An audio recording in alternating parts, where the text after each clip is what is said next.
Hi everyone, it's Katie Crysdale here from Lakeview Aquatic Consultants. So in this video, I'm going to be sharing my experience at IAAPA. I'm going to talk about the expo floor. I'm going to talk about the education sessions.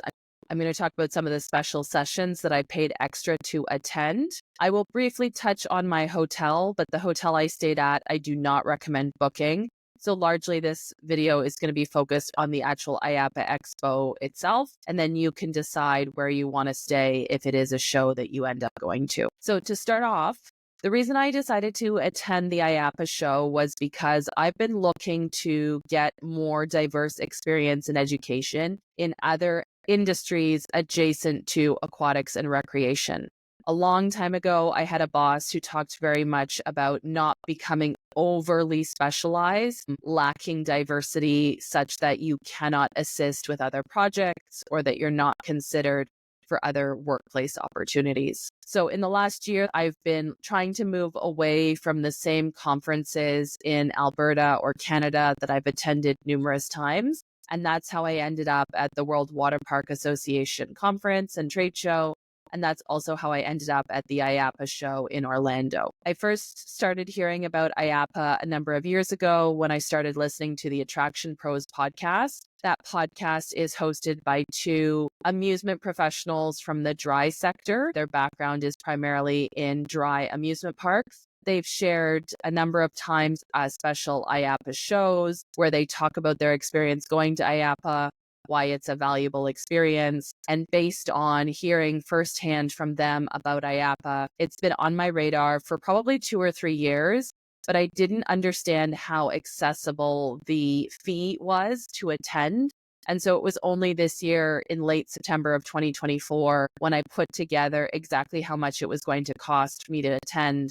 And it wasn't very much that I realized that I wanted to make this a priority and attend the IAAPA Expo in 2024. So IAAPA stands for the International Association of Amusement Parks and Attractions, and it identifies itself as the global association for the attractions industry. So this is not an event primarily focused on aquatics. In fact, aquatics, water parks, different facilities with water amenities only make up about 8% of the total IAAPA membership. I sat in on a session provided by the IAAPA president, and he stated that there's approximately 8,000 members in IAAPA in 105 countries around the world. And within that, only 8% of the members are associated with aquatics.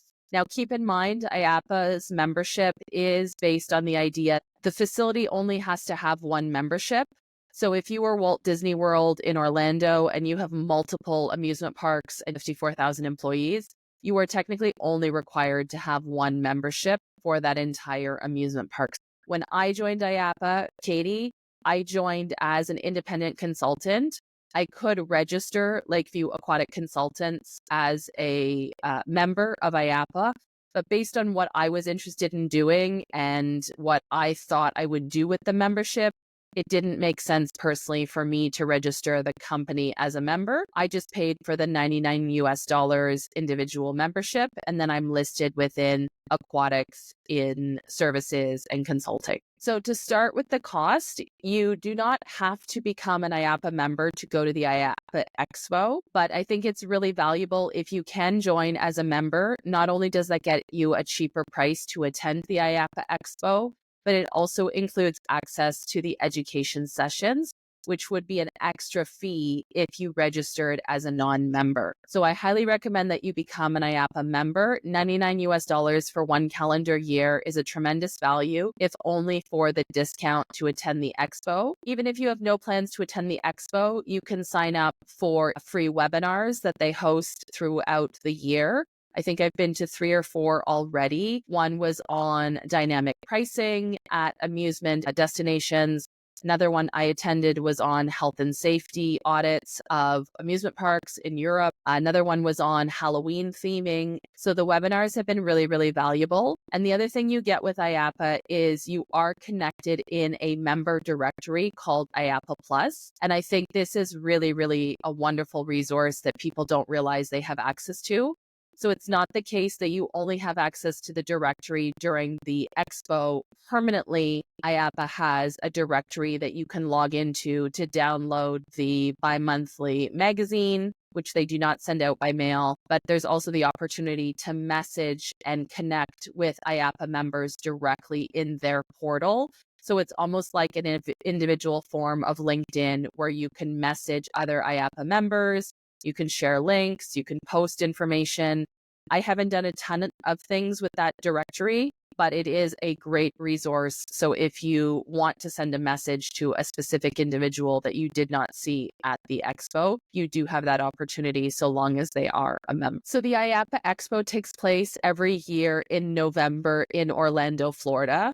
The reason this convention does not move around is because of the sheer scale. So the Orange County Convention Center in Orlando, Florida is over 3 million square feet. It is one of the largest conference centers in the continental United States. They have both a north-south hall where IAAPA was hosted this year, and then they have a separate east-west hall. It is hands down the largest convention center that I have ever visited.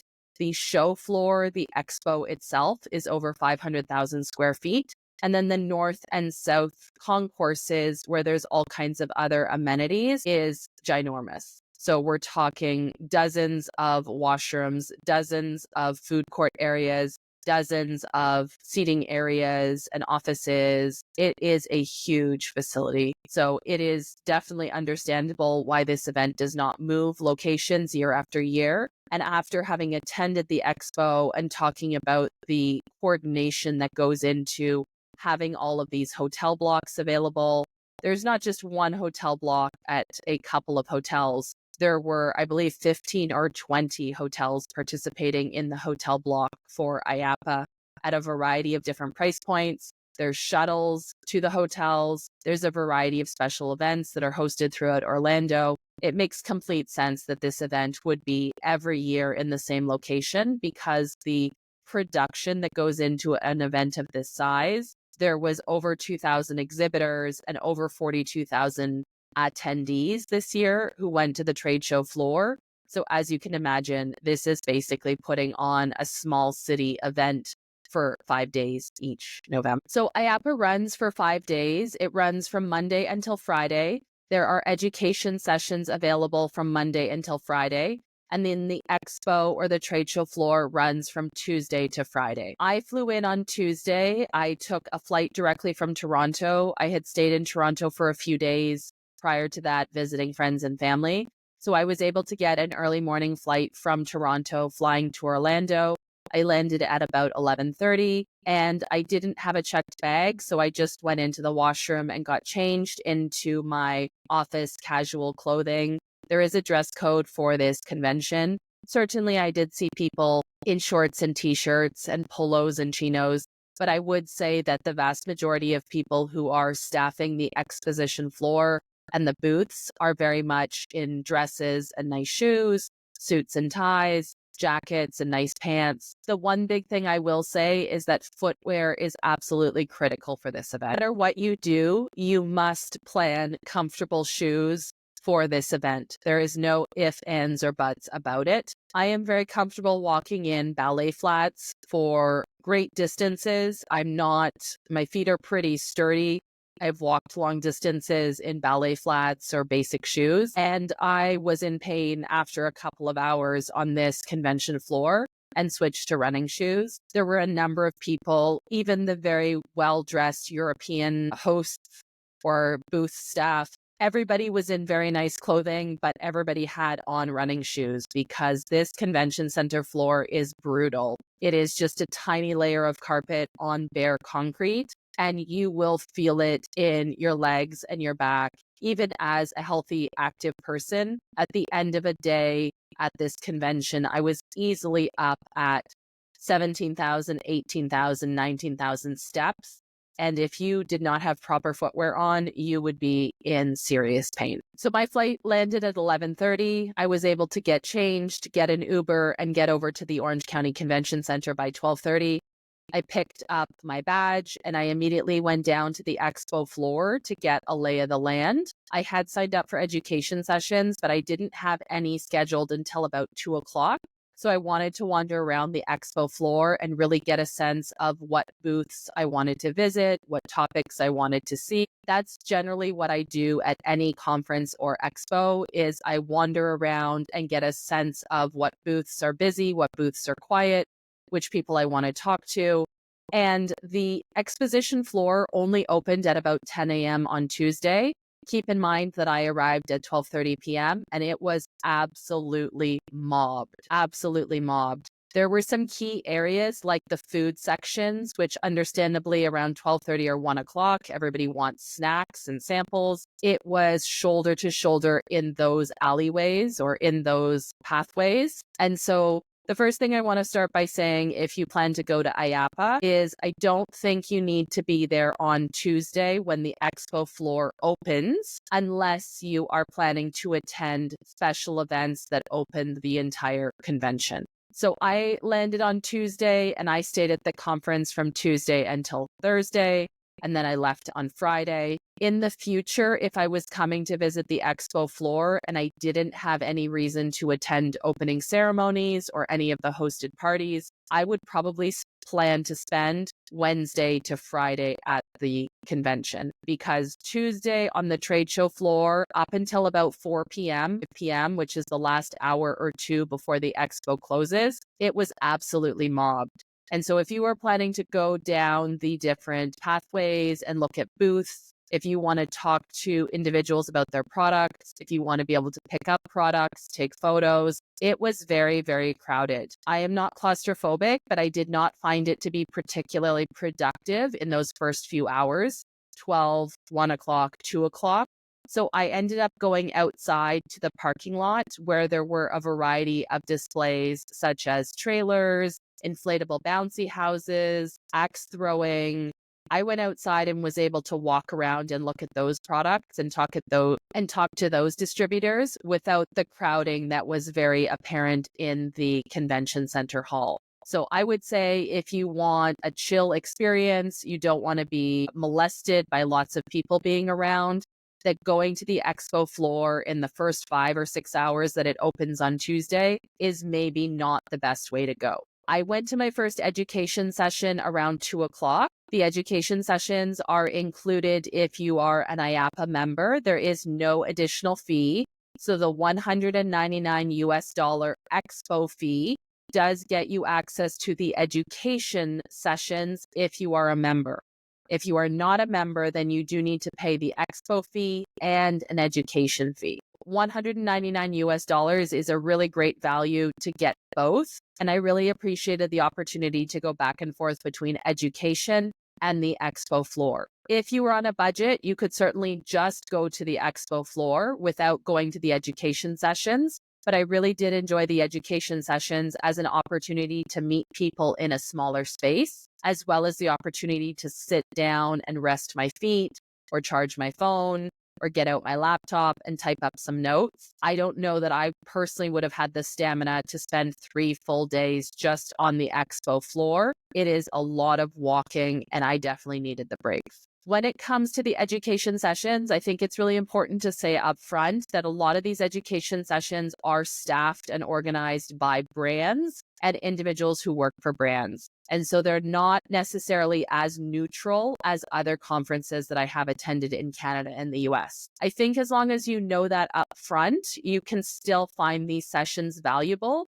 The fact that I didn't pay an extra education session fee justified tolerating or accepting those brand spokesmanships. But I think if I had paid whatever the education session fee was in addition to an expo fee, because I'm not a member, then I might have been disappointed with the quality of the education sessions. The other thing to keep in mind is there's really only 2 types of sessions. There are 20-minute micro sessions, very brief introductions to topics, and these are happening throughout the day. So they have dozens and dozens of 20-minute sessions. And then there are sessions that are an hour and a half, and they do go into greater depth.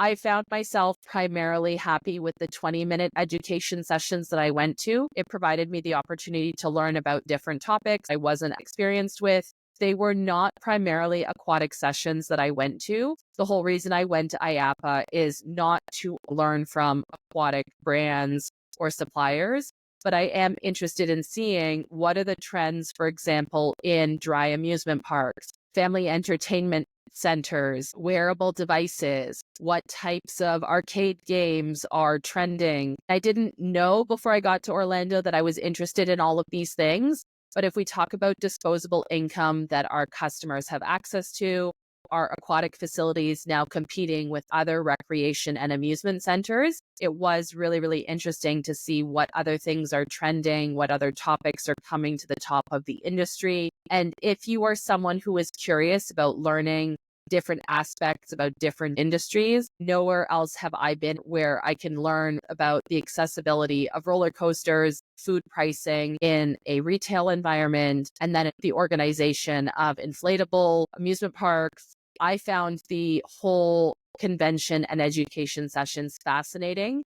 But if you are someone who is only focused on aquatics, then you may not find there to be enough at the convention and education sessions. So just to give you an idea of some of the education sessions that I went to on Tuesday, the first one was a 20-minute education session that was hosted by a zoo in South America. They talked about how the education department at the zoo worked in conjunction with the restaurant at the zoo to come up with their own type of Happy Meal that would be affordable for school groups bringing children to the zoo, and what types of toys or games they could provide to the students in conjunction with their student lunch. So a very niche topic, but something that I was very happy to listen to for 20 minutes. I had never considered food retail at a zoo or partnerships with school groups or how that brings in revenue to the facility.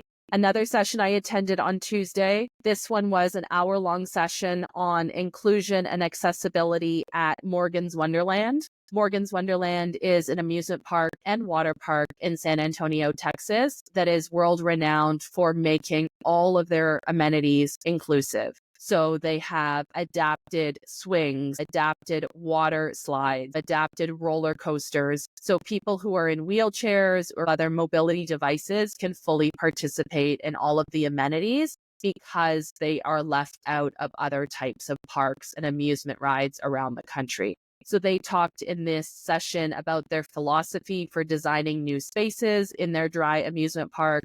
They talked about how individuals in wheelchairs or with mobility devices will feel that those devices are part of their person. They are an appendage. They are not something extra. And so if they can create a ride where the person does not have to transfer from what they identify as part of their being, that is a better experience. Creating, for example, a coaster car that incorporates a wheelchair, that is very important to them. And they talked about their philosophy of safety and how safety is obviously the number one priority for their user experience. But they also talked about balancing safety with checklists that incorporate humane aspects the user themselves needs to feel welcome in a space. So that was a really excellent session. I also went to a 20-minute session about strategic storytelling and marketing regarding the Yas Island theme parks in Abu Dhabi.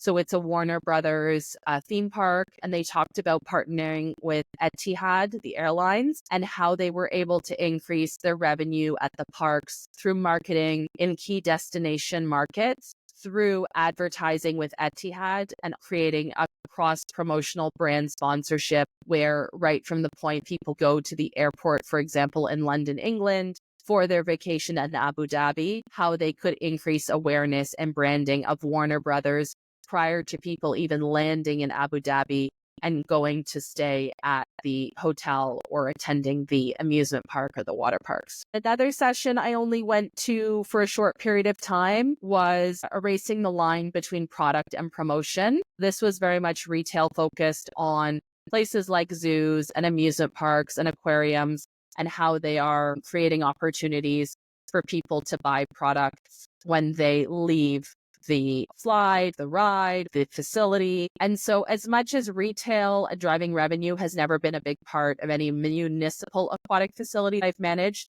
these are all tools to put in my toolbox, so to speak, understanding different revenue drivers like retail, food, alcohol, promotion, and advertising. All of these things were really interesting sessions. The other thing I will say is that lots of people went in and out of the sessions. If you want to leave a session halfway through, you can leave a session halfway through. You will be scanned in with your ID badge because you have to qualify to attend the education sessions based on your registration fee.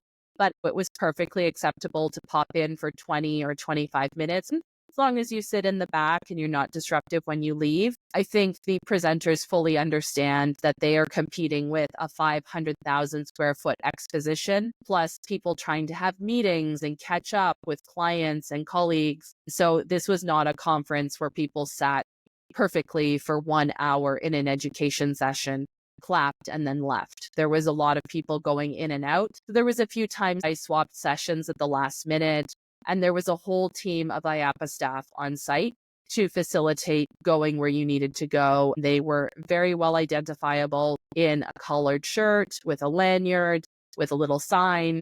So the staffing of the IAAPA Expo is truly excellent. They also had lots of services in the building, everything from a FedEx center if you needed to print out documents or make photocopies. They had a luggage and coat check. So when I landed, I took my luggage directly to the coat check when I arrived on site.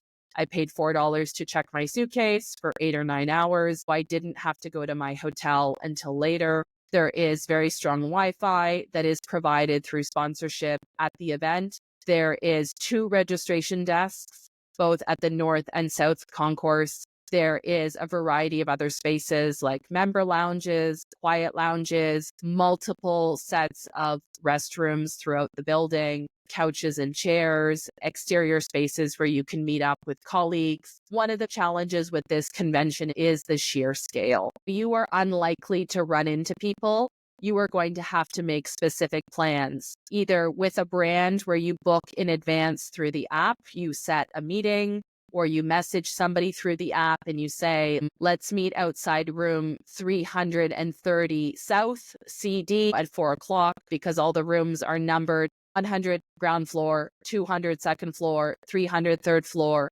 South Concourse, North Concourse, and then they use letters A all the way down to, I believe, G or H. It's a massive complex. There is also a map directly in the app.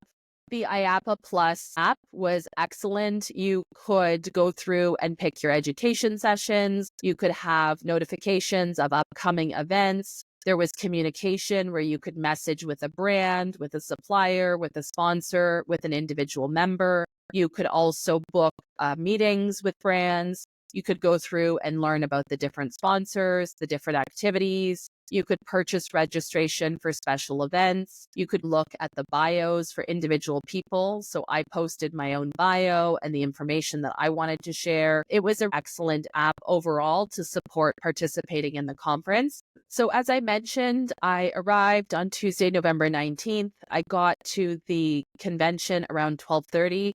I walked the show floor until about 2 o'clock. It was very crowded. Then I went to some education sessions intermittently from about 2 o'clock to 5 o'clock. I primarily stayed at education sessions on the South Concourse. I did initially have some education sessions booked on the North Concourse, but it's completely unrealistic to walk from the North Concourse to the South Concourse back and forth multiple times per day. I took a video taking the outside walkway between the North and the South Concourse, so bypassing the show floor completely. And it is a very, very long walk. This entire space is going to be a challenge if you are somebody with a mobility restriction. They do have scooters available that you can rent. I saw people around the perimeter of the building using Segways and other devices. It is very likely that this is going to be a challenge if you are somebody who is not in shape or who is not comfortable standing on their feet. At about 5 o'clock, I decided to go back down to the expo floor to see if I could start to look at booths in more detail. And a lot of the crowds had definitely left by 5 o'clock. And I found actually some of my most productive conversations with brands or individuals I wanted to catch up with were at the end of days on Tuesday, Wednesday, and Thursday from 4:30 to 6 o'clock. I did eat lunch at some point on Tuesday. I went to one of the food courts and I collected Chinese food. I will say the prices at the food court were astronomical. Shouldn't be surprised, but I guess I was surprised. I paid 19 US dollars for a little portion of beef and broccoli and rice. It's not the most expensive I've ever paid, but definitely I would say my food strategies over the remaining days of the conference were based on that experience. And so when I thought about how I wanted to plan my eating for the next couple of days, it was definitely avoiding eating in the convention center if I could. About 5:45 on Tuesday, I realized I was tired, I was done. So I left the convention center and I took one of the free buses that were available back to my hotel. I stayed at a hotel that was not in the block officially with IAAPA, but my hotel was located adjacent to a block hotel. And so they have these free shuttles available each day from 7 a.m. to 10 a.m. in the morning. And then I believe 3 p.m. or 2 p.m. to 7 p.m. And there's 5 or 6 routes as these coaches that are constantly making these routes. There's no cost, there's no tipping. You just show your ID, you get on whichever line that you need, and you can go back to your hotel or you can go to the convention center. So I took the bus. It was really helpful. It saved me about a 22-minute walk to my hotel. I stayed at one of the extended stay hotels. I don't recommend it. It's the kind of place that would show up on an episode of The First 48. It was very affordable, but questionable cleanliness and questionable security. I would definitely recommend in the future going with one of the block hotels, especially because I would say you're going to be so tired coming out of this convention. This is not the type of place where you then want to have to go walk and get food or worry about where you're staying. I would next time spend some extra money and stay at one of the block hotels. The area where the convention center is located has a ton of amenities, a ton of restaurants if you are comfortable walking or navigating these shuttles to go from one location to the other. So although I would not recommend the extended stay, it was very close to a number of fast casual restaurants. There was a DiMaggio Steakhouse, a Red Lobster, a Denny's, a Walgreens, a McDonald's, a Dunkin' Donuts, everything that you needed.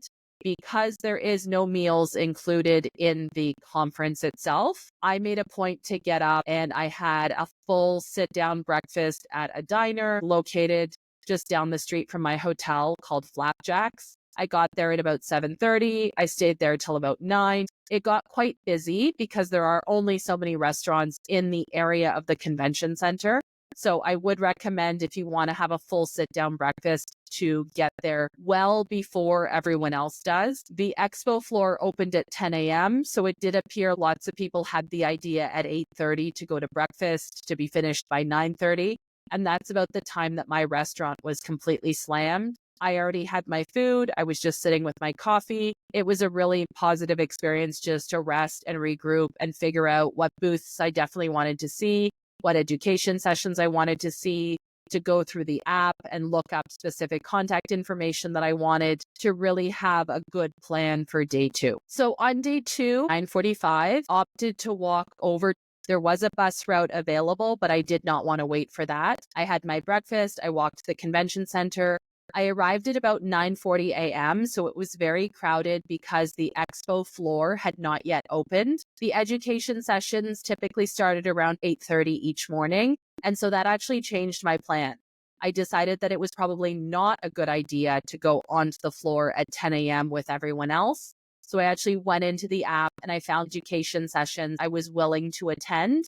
And my plan was to do education sessions until about 12 o'clock. Then go down to the expo floor, the North Concourse, and reassess. One of the sessions I went to on Wednesday was creating a good inspection checklist in your water park.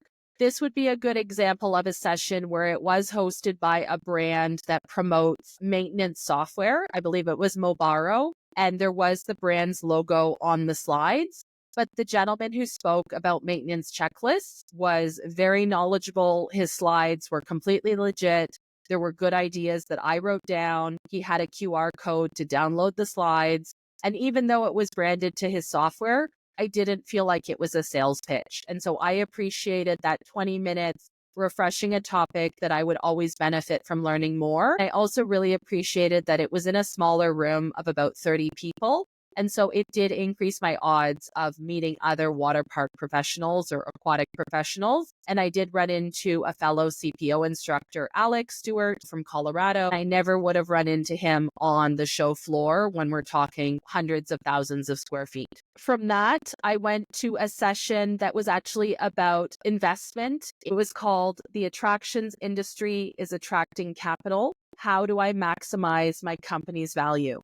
This was a session promoted by an individual who works in helping people who own, let's say, family entertainment center or private water parks to determine the value of their facility if they're looking for private equity investment or they're looking to retire and sell. The services this individual provides is in conjunction with mergers and acquisitions in terms of valuing your property. But the session was really interesting in terms of talking about how to establish the value of a business. So very interesting, even though it's not directly relevant to my day-to-day work. Another session that I went to was called Unlocking Group Purchasing Power for FECs. FECs is family entertainment centers. It's a big demographic in this show, in this amusement sector, especially in the US. And so this session was talking primarily about group purchasing, where you join a company and you get special rates by being a member, similar to Costco, but for private businesses like hamburgers and light bulbs. And again, it was put on by a man soliciting sales for group purchasing. But I found it really interesting as somebody who knows nothing about group purchasing, how they work, what are some considerations if you're thinking of joining a group purchasing agreement. And so for me, 20 minutes on a topic that I know nothing was extremely valuable. Would I have spent $50 on that education session? Absolutely not. But it was included in my overall expo fee of $199. It was a great way to sit in a chair, put my feet up, even sofas. They had little sofas in some of these education sessions. And so it was a really positive experience. From there, I did a lap of the expo floor. So I went downstairs. I went kind of back and forth for part of the expo floor for about an hour, hour and a half. Then I was ready to take a break. So I went to the Sega Lounge on the opposite side of the convention center on the North Concourse. There were a lot of these VIP rooms or sponsored rooms, hosted rooms. Sega, for example, is obviously a video game. I'm not super connected to Sonic the Hedgehog was a big one at this particular convention, but it was a very nice room with access to sofas and places to charge your phone, to use the Wi-Fi. They had urns of hot coffee, cold iced tea. They had Sonic the Hedgehog, the character there, taking photos with kids. They had brand representatives who were not pushy at all. You could go in, sit on their couches, drink their coffee, and if you were interested, learn about the product. So I did really appreciate that. A lot of the booths in the expo in general, some certainly had people who were pushy, but broadly, people had the etiquette to kind of stand back and let people look at what they were interested in, take their own photos, take their videos. Definitely, you have to be cognizant that you can't videotape everything. They may ask you why you're taking a video, why are you taking photos? And if you say, I'm really interested in your product, I'm taking some notes, or I have never seen this product before, most people are very reasonable. I was able to shoot a lot of video, even though I was not credentialed as media. I'm just somebody who's interested in documenting the expo for those of you who've asked whether or not this expo is worth attending. I spent about an hour in the Sega Lounge. Definitely, I would say make sure that your purse or your bag or whatever you're bringing to this convention center is as light as possible. I did bring my laptop because I knew there would be times I would need to do some work on my computer connected to the Wi-Fi. But definitely there are also so many opportunities to pick up swag, free samples, reusable grocery bags with different snacks and post-it notes and squeezy balls. There is so much free stuff that you can take from this convention if that is what you are interested in. I take almost nothing from a conference or convention. The only thing I left with was some magazines, some literature, and a mug I really wanted.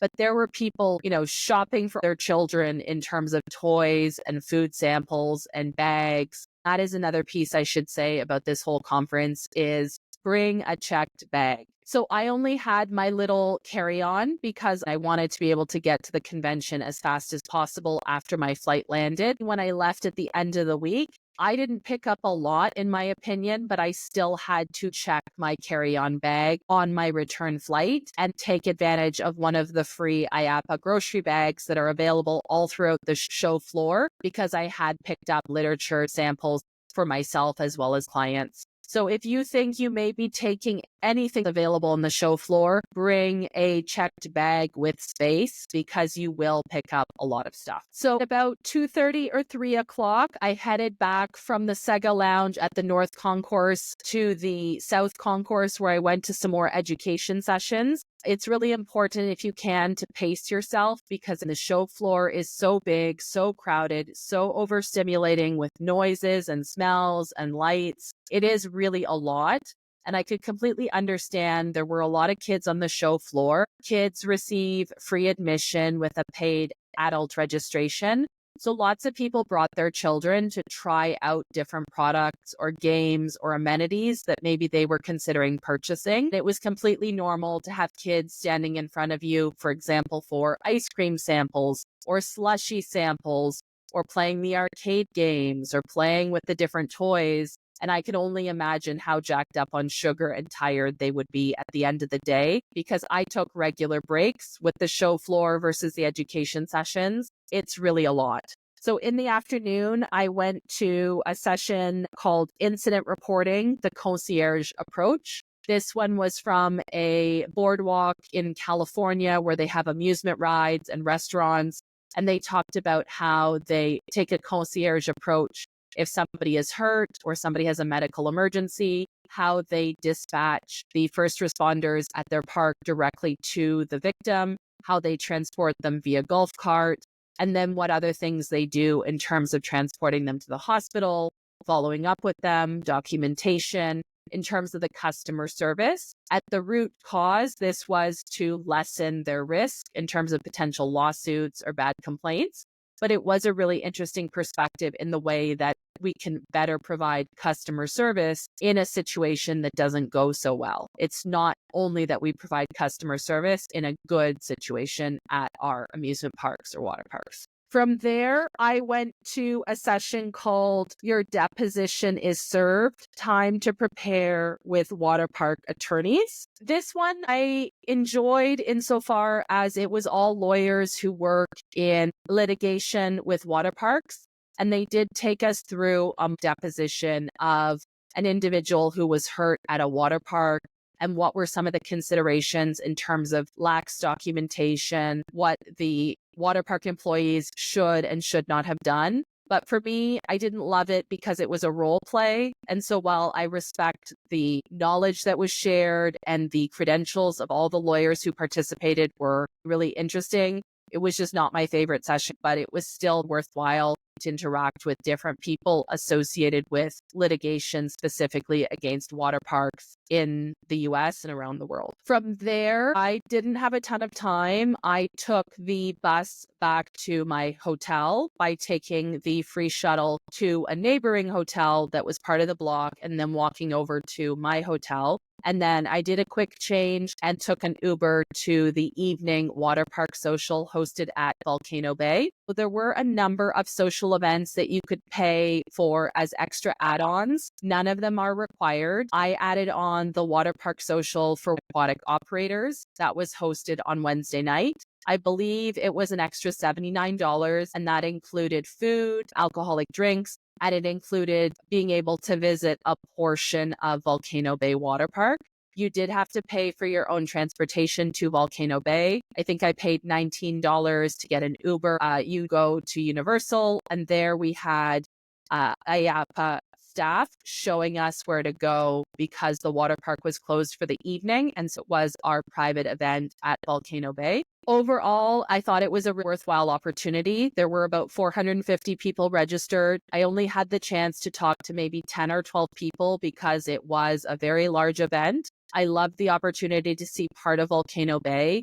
It was not like Cowabunga Canyon at the World Waterpark show a couple months ago in Las Vegas. We did not have the full run of the park. This is a multi-million-dollar water park. Of course, they're going to cordon off certain areas so that we don't wander off. But it was too bad in the sense that these are all water park people who would appreciate the ability to walk around and see the water park. We didn't need to be told, don't go in the water. They had a live band. They had multiple bars. There was hot food, a mixture of sliders, pulled pork, pineapple upside down cake, macaroni salad, afternoon barbecue type foods, lots of food, lots of tables to chat with people. It was really dark, so it was kind of hard to meet people.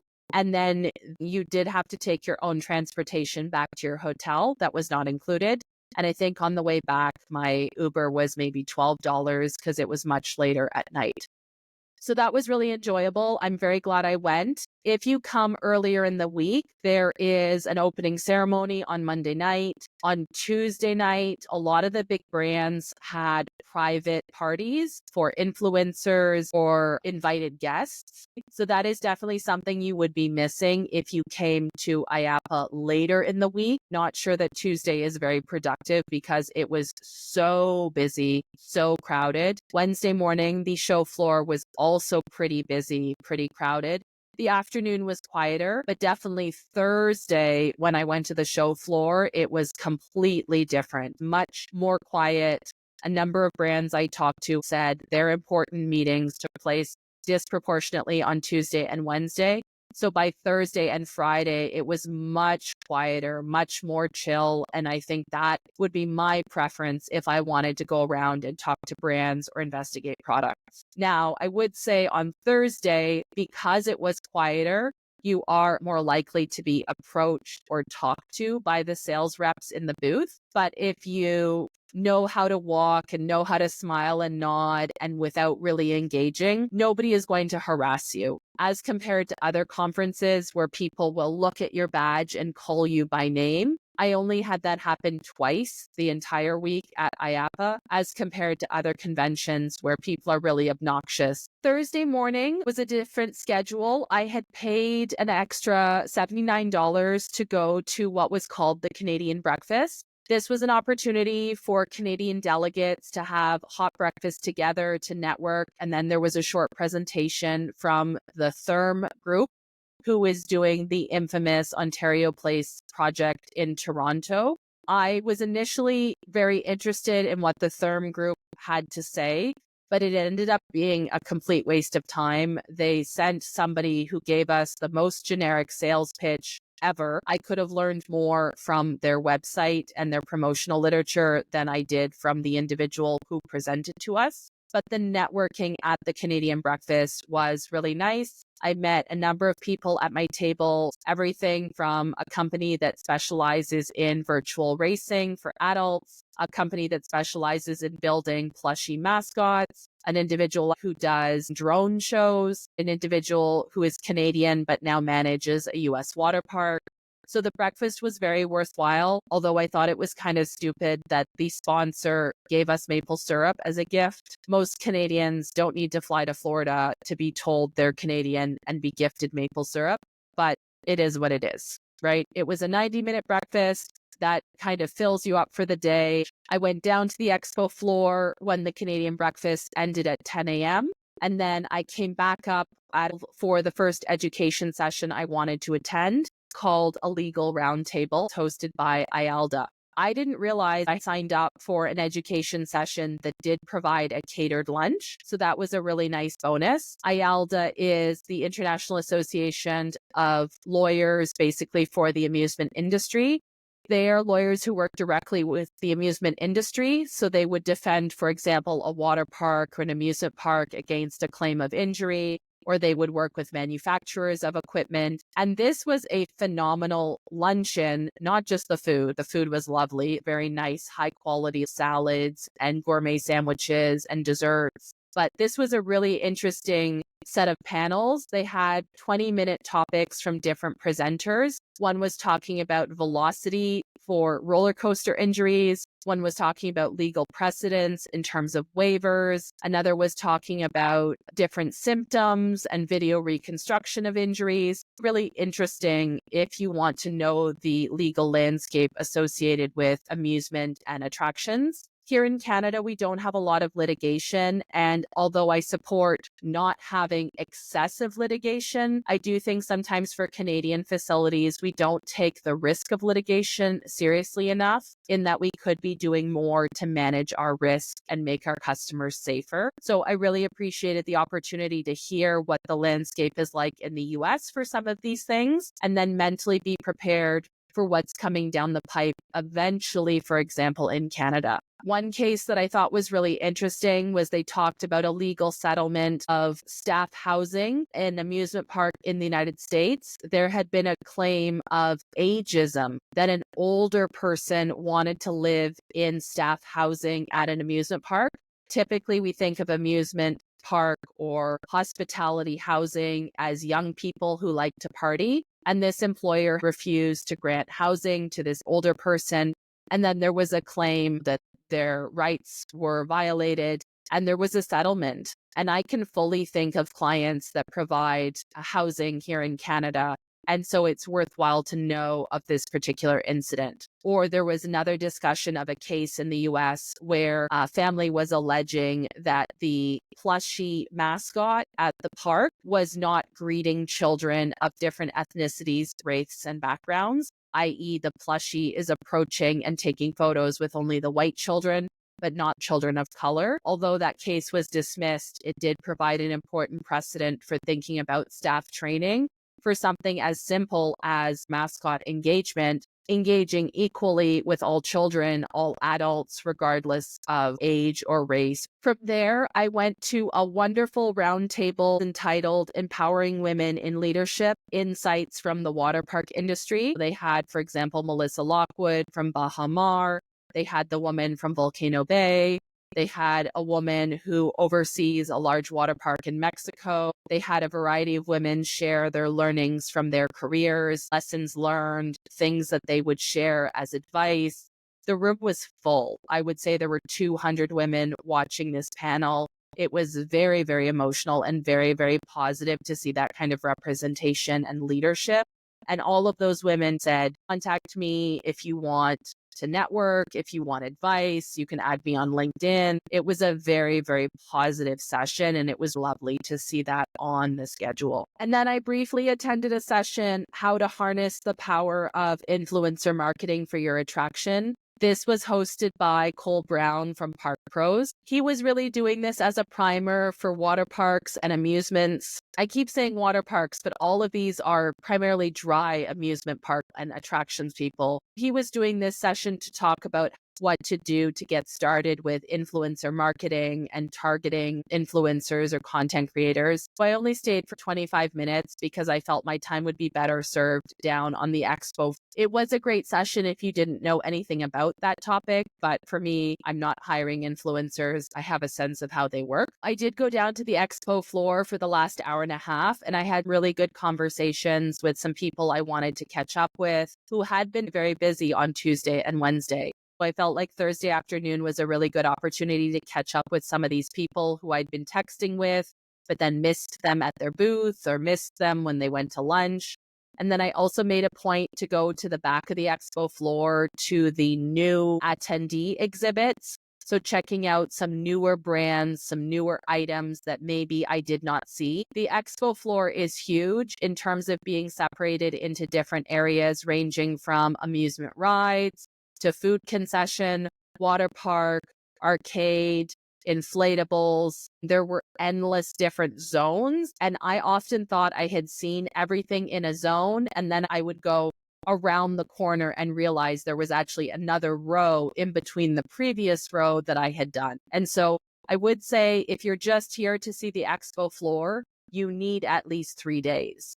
I did not go to every single booth. I feel like I saw 75% of the booths, but very few booths did I actually stop and talk to a person. So if I had been there to source products, you would need a lot more time to have these conversations about pricing, models, installation. I took lots of photos, QR codes, information, but I had very few conversations. So as I said, you would need a full 3 days, possibly 4 days to get a real lay of the land. And I did talk to another Canadian from my region who was there looking for products for an amenity just outside of Okotoks. And she only planned, I think, a day and a half at the expo floor. And she said that it was absolutely not enough. She didn't realize how much time she would need. And I would say the same thing for myself. When I registered, I thought for sure Tuesday afternoon, Wednesday all day, Thursday all day was going to be plenty. There is no way I would need more time.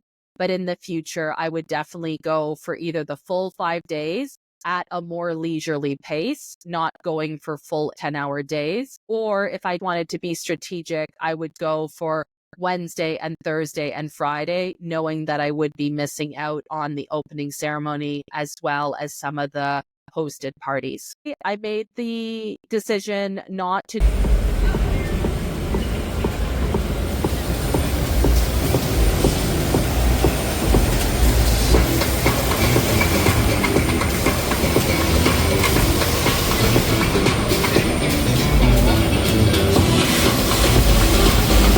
do the closing party. There is a closing party at Epcot at Walt Disney World. That was an extra $300, but you get access to Epcot after hours for 4 or 5 hours. I knew that I was already going to be too tired from my schedule going into IAAPA, but there are definitely all types of different events that you could have registered for in addition to the basic registration, as well as people just meeting up for dinner, people going for drinks, going back to the hotel and hanging out. I ended up taking the bus back to a different hotel to pick something up for a friend. So I did do 2 different bus routes, and it was very easy to navigate. And that is a real benefit of the IAAPA show that I didn't know before I attended. Your costs are very minimal. You would have some food costs in terms of lunches or dinners.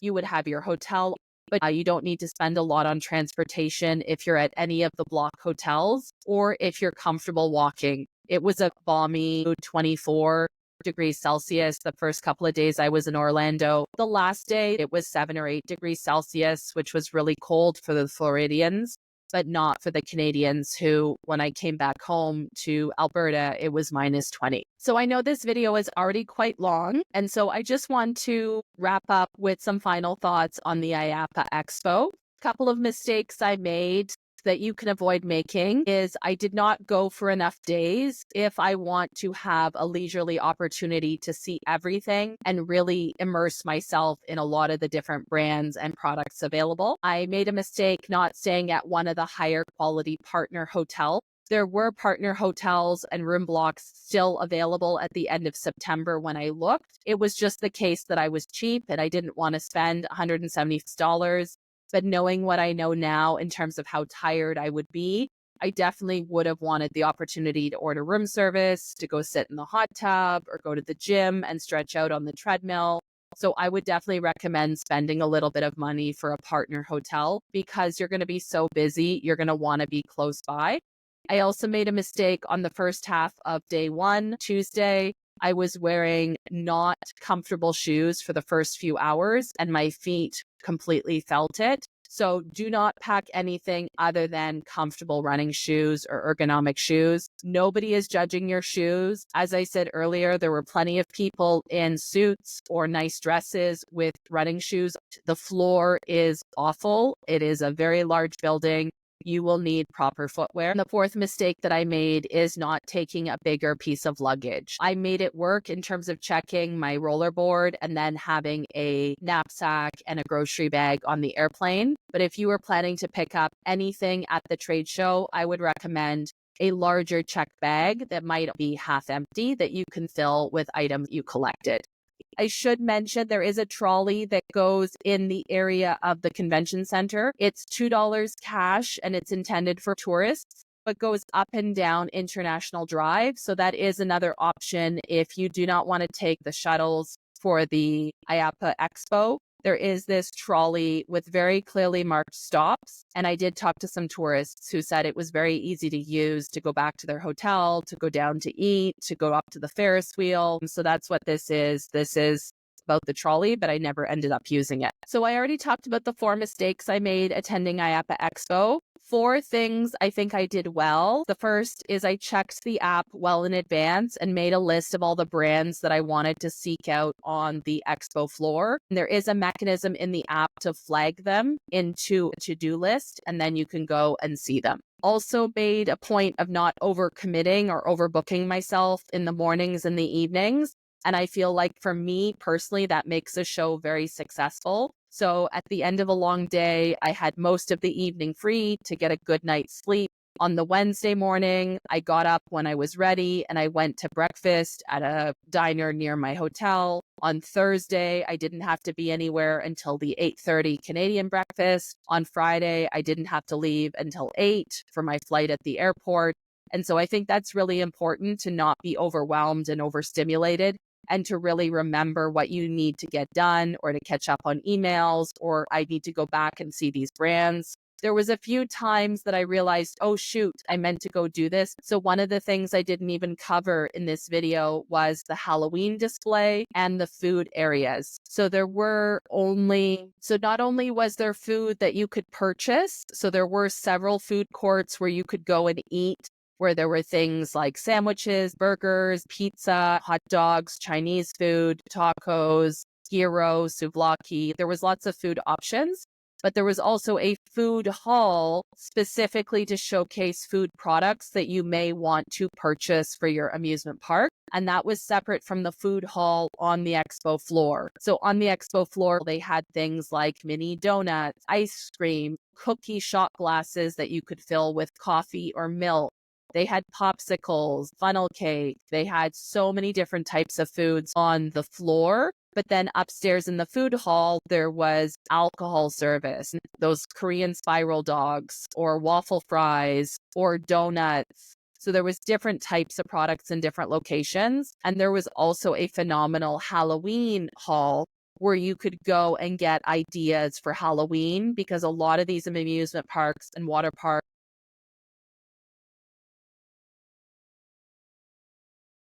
and amenities are starting to host Scream Fest or Scare Fest, and adding to your summer season, extending the season by having evenings or weekends only in September and October. There was a whole showcase of brands that specialized in special effects, gory stuff, sculpture, design.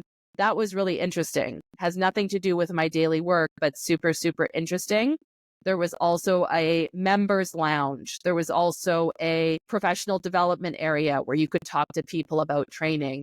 There were arcade areas. There were so many different things that you could go and learn about.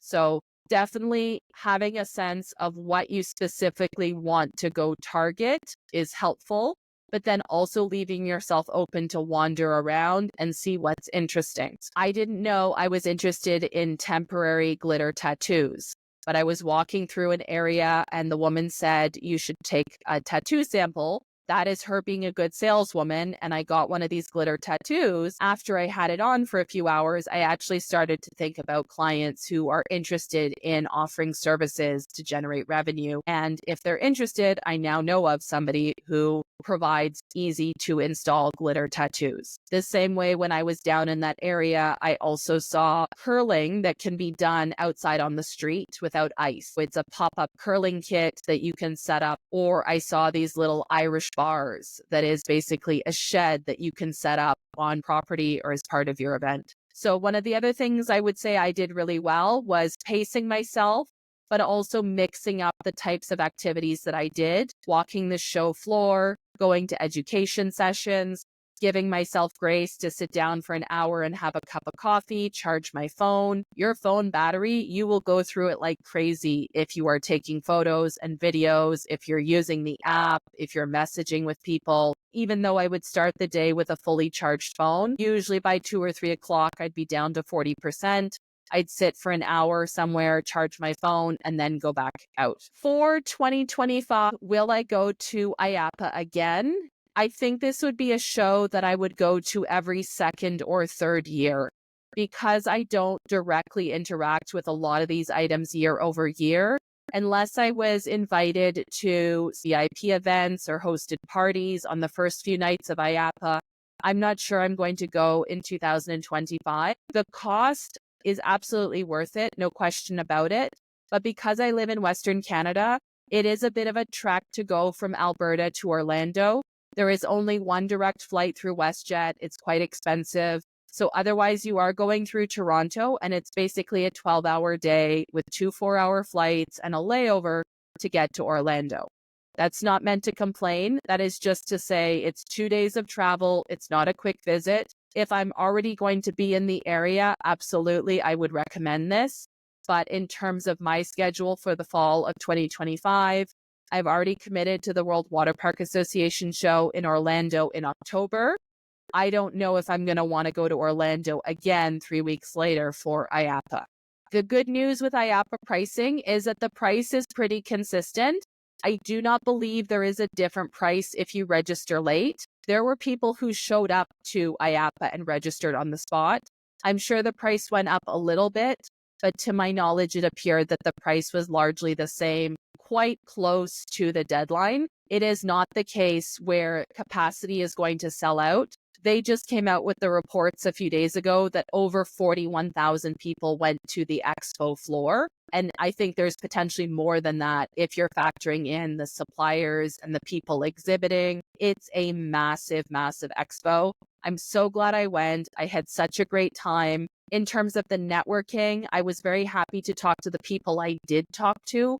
But I would say that this is definitely a challenge to meet people because it is such a massive show. If you don't seek out specific brands or representatives, it is possible just to walk by people and take samples for 3 days. So just ask yourself, why do I want to go to IAAPA? Do I want to find out what's new and happening and trending and evolving in our industry? Then I think you would find it absolutely beneficial. There were so many ideas and thought processes that I had seeing what other industries are doing and how that might apply to aquatics. I haven't even gotten into something like wearable devices. There were so many booths selling wearable devices. There were booths selling things like sketches and photos and little things and trinkets that would make any type of property money, whether you are a municipal pool with like a vending machine in the lobby, whether you're a water park that has a retail shop or a hotel with different types of activities. I got so many great ideas. I really enjoyed it, but it may be harder to demonstrate how IAAPA concretely fulfills your role if you are a pool manager and not one at a water park with revenue generating goals. If you've made it to the end of this video, thank you. I'm not quick at talking about anything. I appreciate you. Let me know if you've been to IAAPA, if you want to go to IAAPA, if you enjoyed this video. Is there anything I missed? Is there anything I didn't talk about that you would like to know more? Please pop a comment in the box below, and I'll catch you in the next video. Hi everyone, it's me again. I just finished this mammoth recording about the IAAPA Expo. I walked away and thought of a number of things that I didn't mention. So this is a quick postscript. So the first is I will put up on the screen all of my expenses for the IAAPA Expo so you can know exactly what to budget. As I mentioned, my hotel experience was not realistic in terms of the cost relative to the comfort or lack of comfort. So you are going to need to spend more for a hotel than I did. And then consequently, because I did book the IAAPA Expo late, Although there is no surcharge to join the expo late, when I registered in late September, obviously the prices of my flights did correspond to booking less than 3 months out. So my tickets were closer to $700 or $750 Canadian, which is pretty normal to get to Orlando. So all of the expenses will be up on the screen to help inform your decision making. The other couple things I forgot to mention was that every education session I went to had live closed captioning. So there was a feature up on the screen adjacent to the speakers where there was text available in English for the hearing impaired, as well as for those people who come from other countries where English is not their first language. I would say the representation at Expo in general was very international and not just US focused. Sometimes as a Canadian, when I go to conferences in the US, they feel very American. And yes, there were a lot of American brands, a lot of American exhibitors, a lot of American IAAPA members, but there was also people representing amusement parks from all over the world, suppliers from all over the world. So it very much felt international. This was the only time I've ever personally interacted with some of the international brands, specifically for aquatics. So for example, there's two Turkish water slide manufacturers, Polan and Polgun. And then there's Arihant, which is an Indian water slide manufacturer.